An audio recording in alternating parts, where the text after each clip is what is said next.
They need to get rid of the Frostbite engine, get rid of the playstyles, and get rid of the speed boost. Both online play is so unplayable. Gameplay sucks.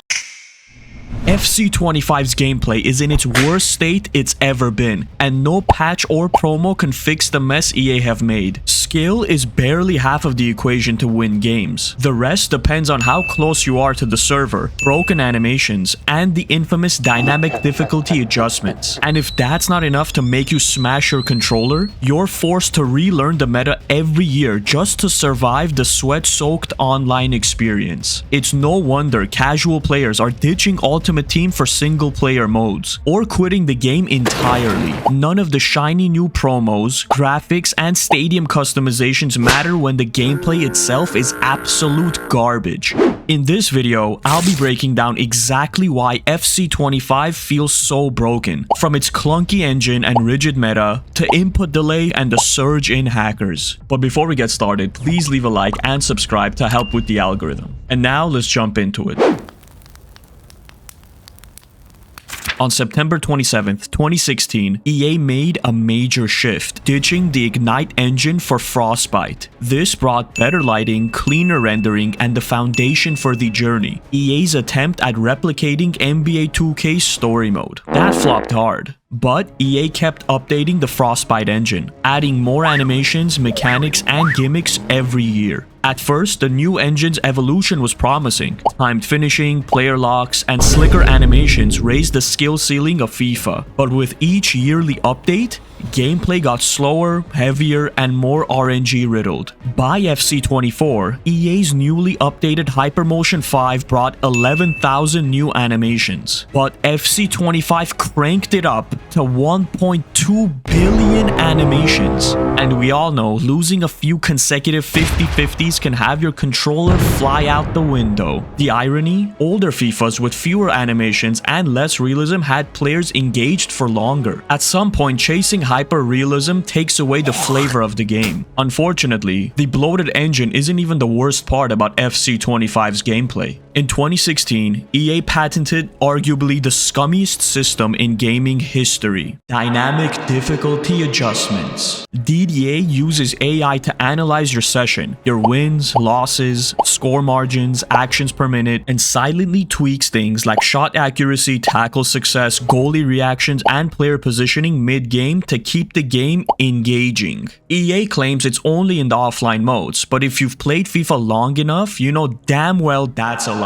Imagine this: you're on Call of Duty and little Timmy challenges you to a 1v1. So you load up Rust, equip your intervention, and start wiping the floor with the kid. But the next shot you land is a hit marker. What? How could this be? Oh, you didn't know? There's a new mechanic where your gun's damage gets nerfed as you dominate the match, so Timmy doesn't feel too bad about himself. If COD ever tried to implement a system like this, the community would start a riot. Yet somehow the FIFA community reluctantly accepted it and just moved on. Nobody wins in a system where results are artificially enhanced for the sake of balancing the game. The better player should win more often than not because they've put more time practicing the game. And the worst player needs to analyze their losses and figure out what their weaknesses are. Over time, DDA has eroded trust and driven players away. But what's worse is that the broken engine and DDA aren't the only forces destroying the gameplay. The beautiful game of football is globally loved, especially for its tactical diversity. From Pep Guardiola's tiki-taka, Jose Mourinho's lightning-fast counterattacks, and the Italian school of ultra-defensive mastery. Each system brings a unique flavor to the game, unlike its depiction in the recent FIFAs. The meta changes every year, but not in a healthy, balanced way. FIFA 18 and FIFA 20 rewarded park the bus and AI defending that turned the games into trench warfare. On the other hand, FIFA 19, 22, FC24, and FC25 swung the pendulum hard in the other direction, favoring constant pressure and hyper-aggression. Spamming offside traps, smothering your opponent, and forcing mistakes quickly was the best way to stay competitive. And if you choose not to conform with the meta, good luck, because the game will punish you for going against the most optimal strats. For a sport as fluid as football, FIFA's tactical options are shockingly rigid. Let's go back to Call of Duty for a sec and look at Nuketown for example. SMGs and shotguns dominate the close quarter areas like inside the houses and by the buses in the middle of the map. Assault rifles have advantages in the mid-range areas and also around the cars. And even snipers have lines of sight from the windows to pick off players. COD supports every playstyle with their smart map design so everyone can enjoy the game the way they want to. But for FIFA, staying as close to the meta is the only viable option. Oh, you want to play tiki-taka? Sorry, this year's all about counterattacks. Oh, so you got used to counterattacks in this FIFA? You idiot! The next FIFA is all about holding possession and short passes. Every year, you have to abandon your playstyle and relearn the game from scratch. And that's not all. EA creates a new broken mechanic every single year. One year, it's all about headers. So you stack your team with tall players. Next year, headers are trash. But stepovers and the bridge are OP. Then trivelas and over-the-top through balls become essential for creating chances. And then whatever the hell El Tornado crosses were in FIFA 18. Man, I still get nightmares about that game. If you like how one FIFA played, you better pray to God it doesn't switch to the other end of the spectrum in the next FIFA. This constant reinvention, mixed with a sluggish engine and rigid meta, pushes casuals out faster than ever before. And the ones still buying the new game burn out earlier in the life cycle. What's left are the sweats that grind this game religiously. How can some of these people be in the elite division of a football game when they haven't even touched grass in years? EA knows player retention dropped off considerably in FC25, and there's no mystery as to why. The more the game punishes people for playing the way they want to play, the more the player base will diminish, leaving the community ever more sweaty and toxic.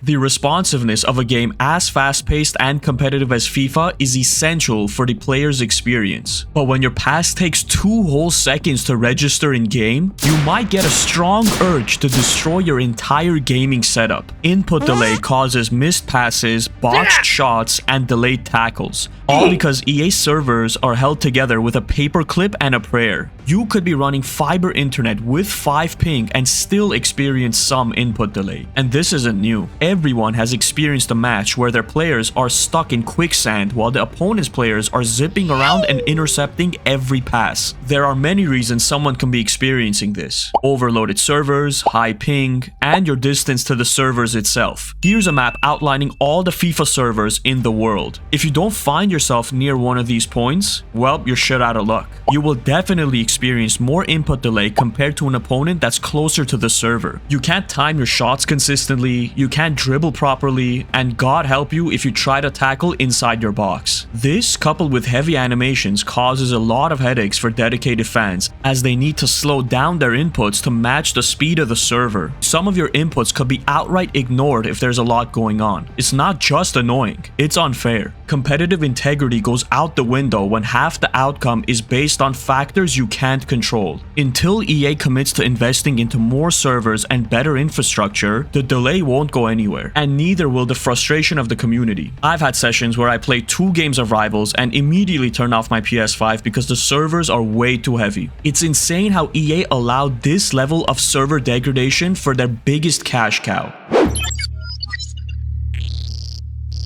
If the engine and the servers weren't enough for you to send your controller into the stratosphere, the growing infestation of cheaters and hackers might push you over the edge. After EA enabled crossplay in FIFA 23, console players and the PC community were able to match each other. But FC25 saw a rampant increase in cheaters and hackers from the PC community, ultimately forcing players to disable crossplay to avoid unfair losses. If you're a native PC user, tough luck, because your entire community is vulnerable to these cheaters with no solution in sight. The hackers could slow your players down to a snail's speed or stop you from moving your players altogether. They also started using soft hacks, which are barely noticeable, like auto green timed shots, while simultaneously reducing the shot power and pass accuracy of their opponents. These soft hacks are harder to notice as their effects are much more subtle in the gameplay. Although EA implemented their anti-cheat system, EA Javelin, in 2022, the number of hackers has been steadily increasing in the last couple years. It's gotten so bad that EA are considering removing the PC community entirely from crossplay just to mitigate the damage. If you turn on crossplay before playing Foot Champs, you know, the game mode that every single win is critical to get the best rewards, you open yourself up to the risk of losing multiple games in the weekend. Imagine this, you're 14-0 and in the last matchup you get an opponent with a full bronze team. Oh boy, is this a free win? Your excitement quickly turns to agony as you watch your team stand there like a bunch of cucumbers while the opponent's bronze striker walks through your entire team and rips a shot straight through your net. And for the cherry on top, he'll just disconnect you to save everyone some time. Wow, how fun and motivating. Honestly, what's the point of cheating in FIFA anyway? Congratulations, you got rank 1 in Foot Champs. You can't hack your way into better rewards, dummy. You're gonna get lukewarm packs just like the rest of us. I would love to see an IP ban for people that have been caught cheating multiple times just to set a standards to deter other idiots from cheating. If you use Chronos or any cheating software, I've linked a job application in the description for your local circus, because undoubtedly you're the biggest clown in the neighborhood.